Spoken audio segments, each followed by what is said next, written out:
Claws on tile. I suppose I shouldn't have been surprised when my wife asked me for a divorce.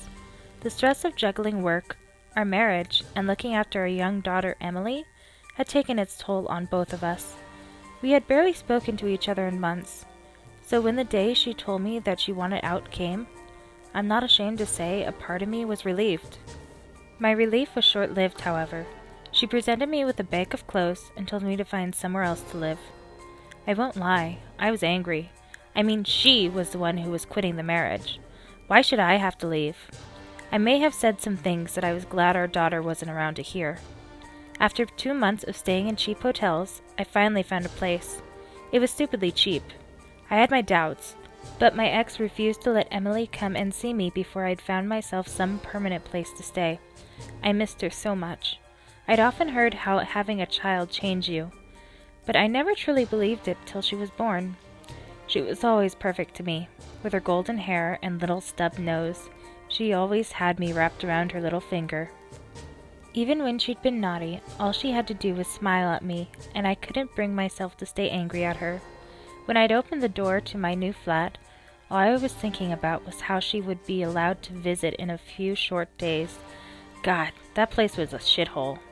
The walls were stained, the appliances were gross. I spent my entire first day just trying to get all my stuff moved in.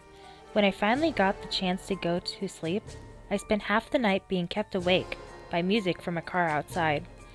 I had to bury my head under a pillow to even get a semblance of peace. When I woke up in the morning, I was covered in insect bites from the tips of my fingers to my elbows. I was just glad I'd worn a t-shirt.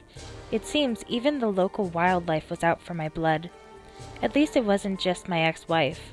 The spots where they had pierced the skin to sate themselves of my lifeblood itched terribly. I went to the bathroom hoping that a wash would ease my pain. I opened the bathroom cupboard to get the soap when I saw a tube of cream. It must have been left by the previous tenant. The label had been mostly rubbed off, but when I unscrewed the cap, it smelled antiseptic. I really didn't want to wait for the chemist to open. The itching was too intense. I squeezed out a generous amount of cream and applied it liberally all over my hands and arms. It stung like hell, but that at least meant it was working. It certainly soothed the itching at any rate. The rest of my day was taken up by cleaning. I pulled on the rubber gloves and got to scrubbing. I didn't stop until the place was spotless. If Emily was going to come over, I wanted it to feel like a home. Somewhere we could be together instead of some depressing pit where her father lives now. I didn't stop until late into the evening. When I finally peeled off the gloves, I noticed that the bites on my hands had somehow got bigger. What were once red pinpricks were now almost holes, deep and red. What I found especially puzzling was how there were no scabs or blood, just a crimson redness. I assumed it was because I'd worn the gloves all day. I cursed myself for being so foolish and applied some more cream. I ate and decided to go to bed after watching some TV. Thankfully, there was less noise to disturb me. I remember thinking how things might just work out after all. I awoke the next morning to the phone ringing. I blearily answered and heard my ex-wife's voice on the other end of the line. She irritably informed me that if I was still going to have Emily over to mine that afternoon, she'd need to see photos of my flat. Otherwise, she would not allow Emily to see me there. As if I wouldn't have tried to make it perfect. I took some photos with my phone and sent them over, and she begrudgingly agreed that it was acceptable. Whilst I was taking the pictures, I noticed the wounds on my hands had gotten worse. Now each hole was rimmed with a thick, white crust that was hard to the touch. I didn't want to scare Emily, so I applied some more ointment and wrapped them in bandages. I looked at my watch. It was 11 a.m. Emily was due at 3. That gave me time to put the finishing touches to the place and still have some time to relax. As I fussed around, I could hear a repetitive tapping noise, like claws on tile. I immediately checked the kitchen and bathroom. The last thing I needed was rats. Not with Emily here. Thankfully, I couldn't find anything. As the afternoon progressed, it happened again and again. Every time I jumped up to check, there was nothing to see. I thought I was going insane.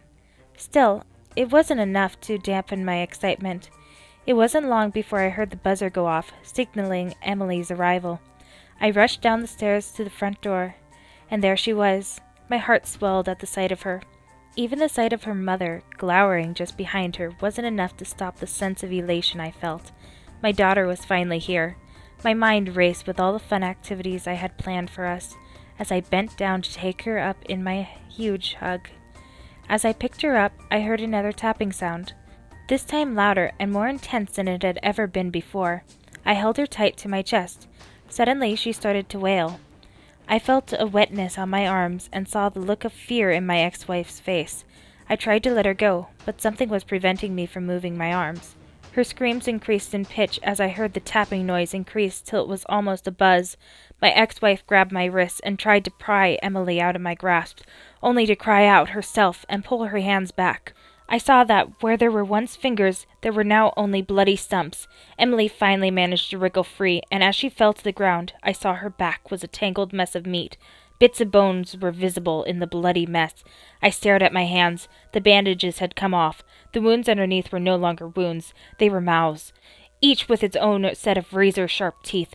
Chattering away with lethal intent, I began to scream, and as I did, 100 mouths screamed with me.